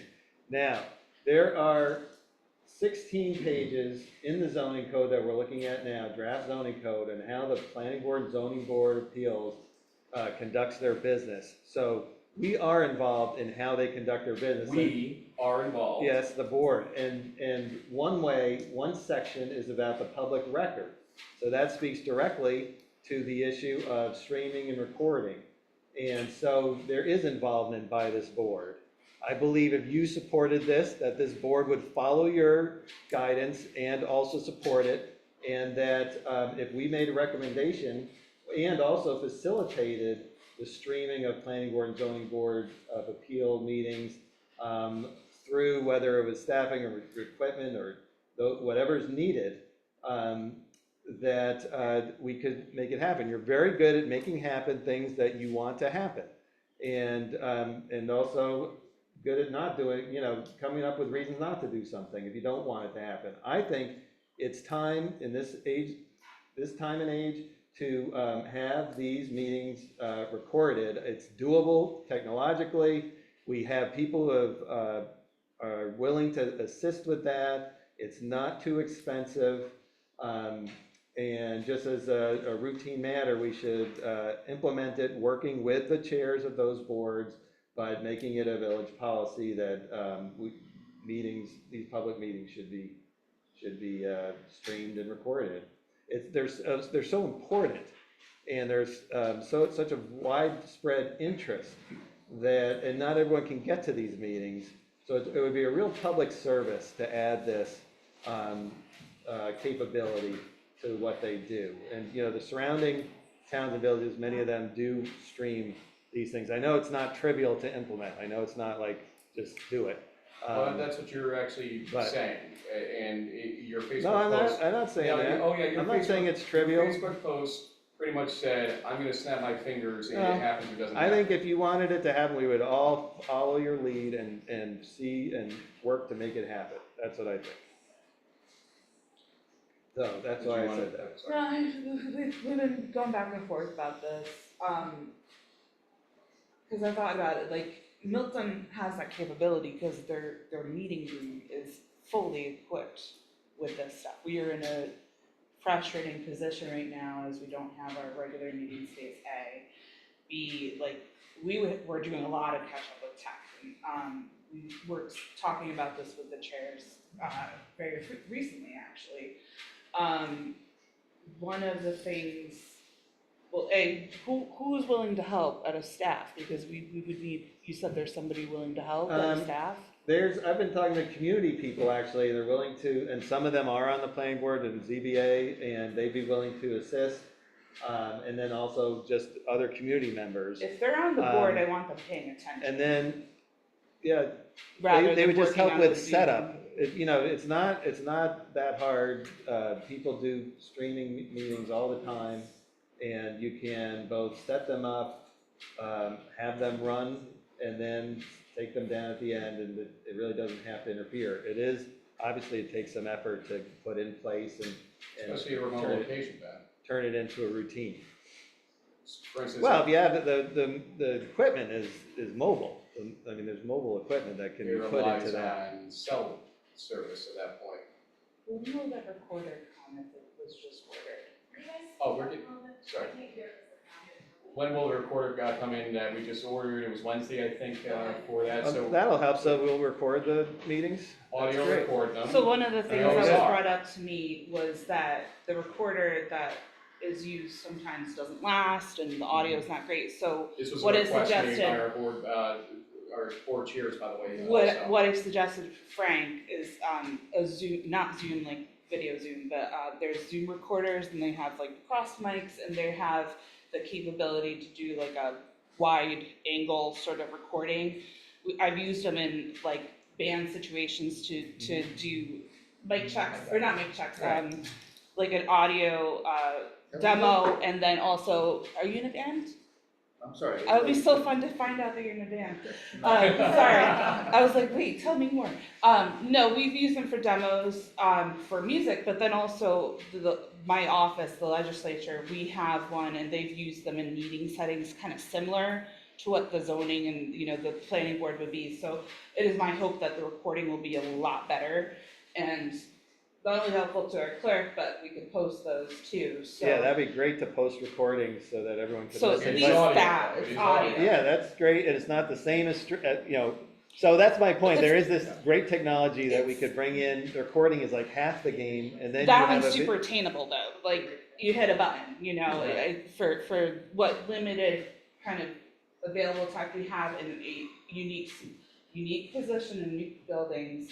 That is probably one of your easier ways for everybody to kind of consistently kind of have some product that we can Yeah, The board chairs asked for audio enhancement. We've worked on that. The only thing is we've got to find microphone stands that I think were delivered, and I don't know where they are, but either way, we've got the microphones. I tested the microphones today. Okay. I do take my time on tech when I can. I can't always do that, Ben, okay? I have to be mayor at some point too, not just the substitute IT guy. That's around fine, here. there are tech people out there that can be hired, you don't have to do everything. Have we looked into the cost of an owl? Cost of what, I'm sorry? Owl. An owl. It's not cheap. Oh, what? Yeah. Owl camera. That rotates, I think it's like Yes. $800. I think that they're over 1,000 for the most recent Yeah, ones. I'll spend $10,000 to have full transparency. No problem, I'll Yeah. vote for that every day. Yeah, $1,000's not so much for I this think we road. did pretty well in this meeting venue for how we're doing with Right, that, but okay? So, just as Bernadette said, you get distracted because you have to take care of it sometimes. I don't see why, because they have a directional mic and a directional video, Right. everybody speaks, goes on. Yeah, the technology exists Yeah. to do this stuff in a mobile kind of way. If we have the will, there's a way. Anna, is Anna watching right now? Because I think Anna Stanko is the chair of the zoning board. She may, Anna, raise your hand if you're there. Maybe she doesn't want to. Probably not, but I'm gonna make her anyway. I assume that's, yeah. Anna, if that's you. It says allowed to talk when you put We'll assume that the Anna is setting it. There There it is, yep. Oh, you got Andrea instead. Hey, Andrea, sorry, we'll be canceling that.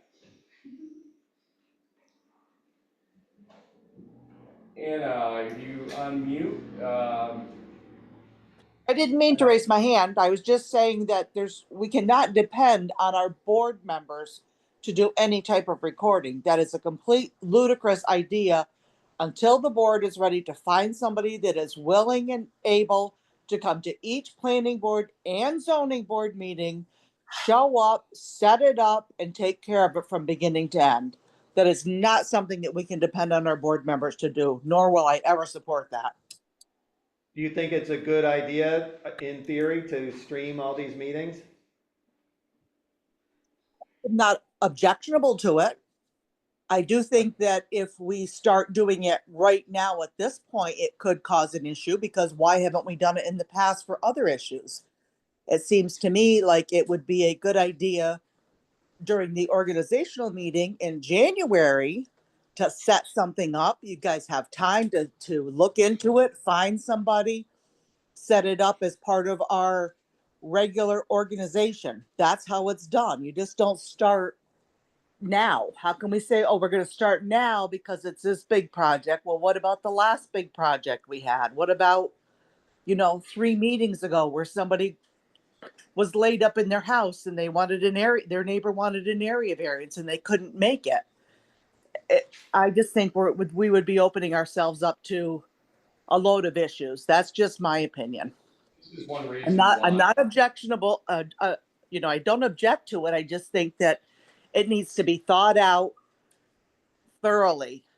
And All right, so I'm glad you agree in principle that it would be ideal to stream these meetings, and it's just a matter of figuring out the best way to do that. I disagree that we have to wait or can't implement it at whatever time that we feel is feasible to do that. This is not the first time we've talked about it, and there's nothing obligating us to wait for an organizational meeting to begin a new service for the people of this village. I think what Anna's Well, saying, I would defer to council. if I may, it sounds like Anna's just trying to make sure that like this application is not treated any differently than the other. Exactly.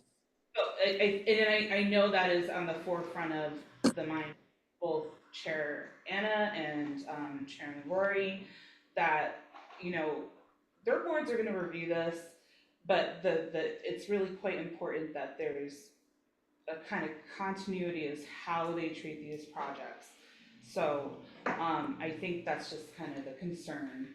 Audio recordings are generally available, it would be foilable, and so that is not a change here, we're just jumping the foil at this point at the post, I mean, if we post the audio That's a recordings. big hurdle to remove, so that'd be great But to that put was, them online. that's been kind of, I think, the plan all along, is that there is always the availability of those, and so we'll make sure that those are That's made very available. good. This is the first time that I've heard that we're getting new recording equipment and that we're gonna put it on the website. Well, it's kind of happened Yeah, rapidly, right, you're honestly. literally in the throes of all of this happening at once, and we're trying to respond. Just to be clear, we had the same discussion 2 years ago. Well, That's true. here's the other thing, and this is why I keep talking about getting a common area for board meetings, period. We can set up permanent technology in those situations. That's what the goal is. So even if we rent somewhere, it will be ours to install stuff finally and do it with regularity in mind for all boards, a push of a button type of approach, hopefully, for them, or at least something that the building department clerk can handle when she's doing it very easily. We're not gonna have Jen going to every meeting like we've been having her do. She's shaking her head back there badly. She helped us with the ZAC to the degree that she was remote and able to do so, but she's not coming to every meeting, and it's comp time, we'd lose her in the day if we did that. That's just Yeah, not I know. happening. There are probably other resources if we were interested in looking at other resources. But I think Anna has a good point, maybe we should look, kind of when we have a better idea of what kind of room space we can have, kind of work toward it, so when we reset the year, we have Well, this a good plan technology is together. mobile. I mean, the recording you just showed is mobile. The OWL device that rotates, that's mobile. No, what I'm so- saying is a more But you comprehensive thing. you still need an internet connection. Yeah. That's the issue, and that's gonna be cellular quite often.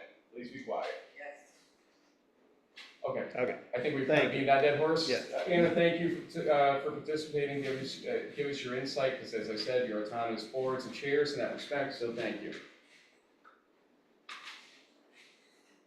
Public comment on any issue, 3 minutes. Again, if you're on Zoom, this would be the time to raise your hand if you would like to speak.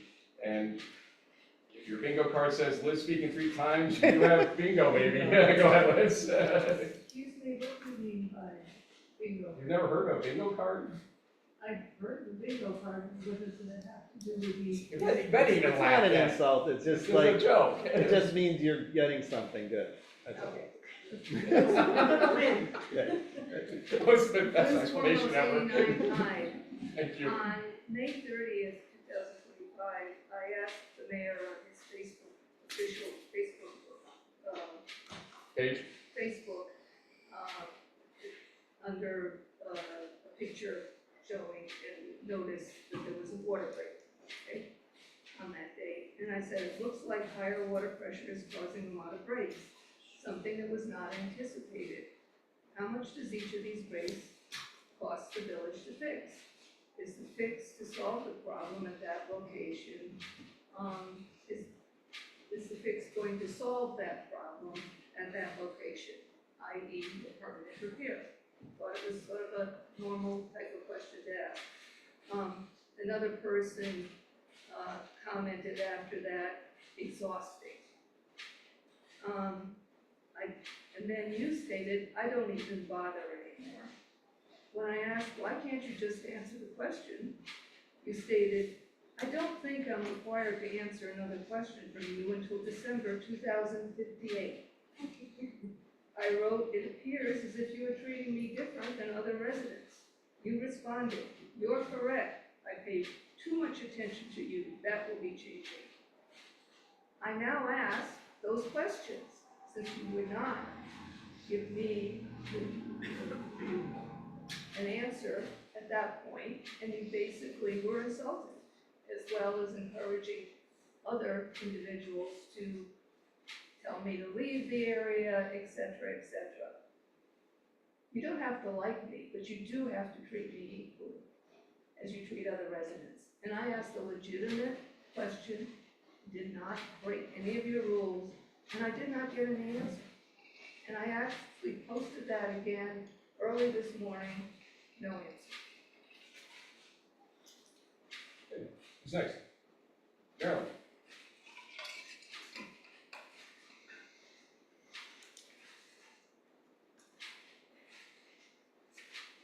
Carolyn Stevenson, 45 West High Street. I just wanted to remind everyone that the Ballston Spa House and Garden Club will be having their plant sale this Saturday, June 14th, 8 to, oops. I'm sorry, just lost the post. 9 a.m. to 3 p.m., 89 High Boulevard. The Garden Club has plants locally grown from members' gardens, plus other garden-related items. And we do this sale every year to generate funds for which we use towards the public maintenance of the gardens that we maintain. And on a second note, I just want to say it's very difficult to hear what's going on in the room with the noise. And some people on the board speak very low, so just as, you know, a consideration for people in the audience, I realize there's more people on Zoom than in the audience. And finally, I just want to mention the topic of the boards actually participating in a Zoom meeting so that the community is more aware of what's going on. These issues were discussed during the comprehensive planning process in around 2022, and again when we did the zoning advisory committee in the fall of 2023, when we brought these issues of concern, which are in the comprehensive plan, to everyone's attention, indicating that we needed to get the next generation of people involved in village business, and the only way to know about that, to balance their family home life, was to try to make it more accessible to people. Both board members indicated they weren't interested in doing it at the time because they did not have the skill sets to learn Zoom or any other remote app. But then community members did come forward and indicate they would be willing to volunteer something along those lines. There's actual skills to conduct the Zoom. So I'm just letting you know, this has been around for the last almost 4 years, that it's an issue. If you expect more people to be involved in village volunteering, in boards, we have to make village business more accountable and accessible to people, and it's just part of the open meeting law. You really need to know that people have to have different ways to access your meetings. Trustees are doing a good job, but I think the zoning board and the planning board need to do the same. Thank you. Just to clarify that it's not part of open meetings law, that it is how you conduct meetings and public business for the public. I'm where that came from, but. Next, Nathan, I see your hand up on there.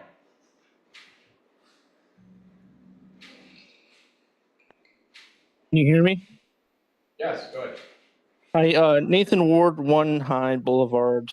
I'm speaking at this meeting in regards to the new development at 125 Bath Street. And you can please stop me if I'm incorrect in this statement, but it appears that there will be no public comment at the joint planning and zoning meeting this Wednesday. Is that correct? You go. Yep. So that is pretty absurd. Why is the village restricting residents' right to free speech? Is the village afraid of what the residents are going to say about this proposed development? It does not make sense to wait for public opinion in a later date if this development needs to be changed from a 5-story building to a 4-story building. Speaking of the height of the building, what is the purpose of creating a 5-story building at 69 feet tall? When the code restricts building heights of 4 stories and 50 feet, a variance is usually granted when there is undue hardship. What is the undue hardship on the developer when they are develop or constructing a new building? I'm in favor of developing this plot, but what is proposed does not meet my expectation, nor a lot of other people's expectation. I encourage the village to reconsider their stance of allowing public comment at this meeting, since this project has been in the planning phase for 2 to 3 years already without any public opinion. In regards to the village not supporting Zoom at this meeting, it is very disappointing the village can't figure out how to present this meeting or any other zoning and planning meeting on Zoom. This is 2025 and the village should figure out how to catch up with the ever-changing technology. It is a terrible excuse to say that if it didn't happen in the past, it shouldn't happen in the future. Why doesn't an alternate who is not sitting on the board at that meeting set up and take down the audio equipment? Thank you very much. Thank you. Nathan, I would advise you go back to the beginning of the meeting where we did discuss why there is no comment and how it is the norm in meetings when it's going to be procedural first and then you'll have the public hearing later when we actually get to the issues at hand, not we, but those boards, planning and zoning boards. So it was discussed earlier on in this meeting. Anybody else hands-wise here? I see Jason Gertler wearing a very nice Ballston Spa Scotty's hat there. Jason Gertler, 99 Rollins Street. Good evening to the Board of Trustees, Mr. Mayor, and our esteemed colleagues in the community.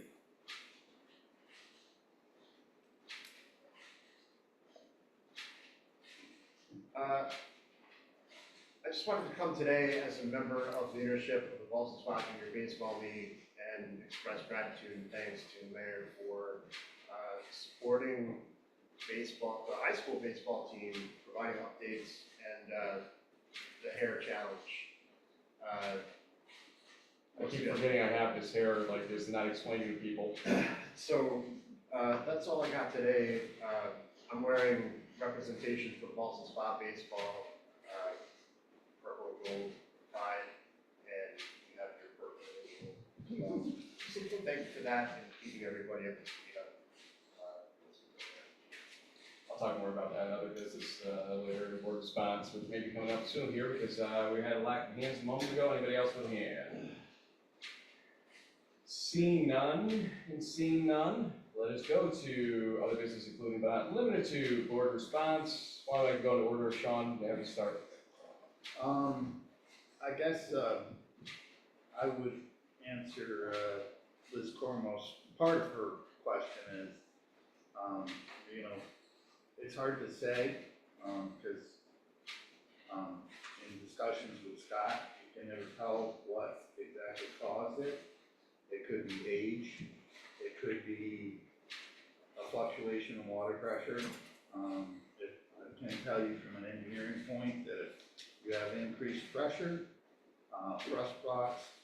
there's thrust blocks wherever the water main shifts or has an angle in it. This one from Sunday, cracked right down the middle. Yeah, that's probably it. Yeah. So So, but there's various factors that can cause poor water. Last meeting, you may not have been here, but you're saying maybe because the John Street water tower is not being used and other towers are now. Colonial Hills Tower puts out 4 pounds more pressure because we have to Right. fill it higher. So slightly more pressure there, maybe. No, I was talking to Paul Dunkelbarger, who reached out to me about consideration of the idea that CHP vibrations may be causing some things. Probably not based on where the horizontal drilling is actually occurring versus where the actual breaks have been sort of sitting, although the one at Malta Avenue underneath the overpass is an interesting one in that respect. The one that was on High Street, though a little bit further, let's say to the west than what you would expect, interesting, the one that cracked down the middle like you saw there. So we are not fully discounting it, but we're also trying to take a practical view of how do we improve it in the first place if it came down to it. Here's the seller, I think. Next week, when we're back on the water tower that we should be on, John Street Tower, if we have a continuation of these things, then we begin to realize that's probably not it. But we can't really deduce it until we get there. In terms of the cost, it's not like anyone's to blame or there's anything we can do to not expend that money. If someone was interested in how much it costs the village, would you look in the? There's no rhyme or reason to it, to be honest with you, Ben. If they happen during workday, it's not. Right, you wouldn't know overtime labor, tax. right, you wouldn't know the labor cost necessarily. So, Sunday was an overtime situation, obviously, the guys that came out, or Kate came out too, the folks that came out. So I just can't easily, there's no rhyme or reason to it. If they're a quick situation, great. Malta Ave unfortunately relied on us getting Evolution to help us break through to the water main because of where it was and how it was placed. And thanks to them coming out as quickly as they did, but it was a weekday, so we didn't have the overtime, but technically we owed Evolution something on the back end of that for what they did.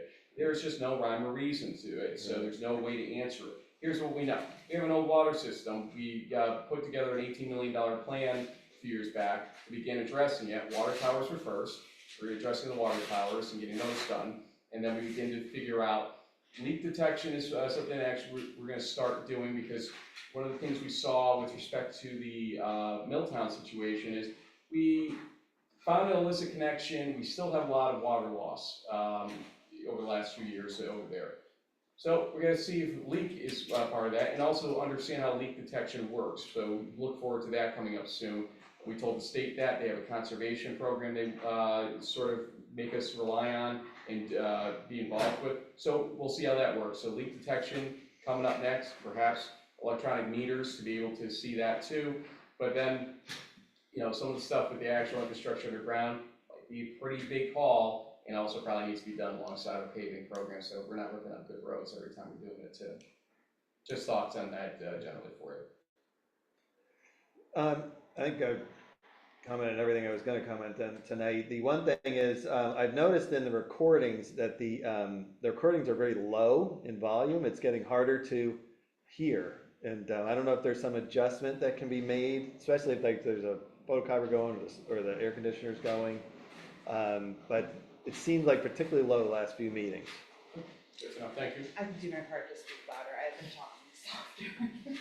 Well, just Louder. the whole volume it's not like one person, it's like Does the it whole, matter if that's moved the in whole front of setting us, level. or- We'd have to get longer cord. Those USB cords can only go so far, the USB-Cs, so we gotta be a little careful with that. I'll see what we can do with it. I mean, yeah, because I was low too, and I'm like, 2 feet from this, so this is at least the last Sometimes couple. you do mumble a little bit though, I'm not gonna lie to you on that. I'm sure I So do make once in sure- a while. Make sure you. I can't get too project. loud though, I get in trouble. No, we're not gonna get you. You're fine.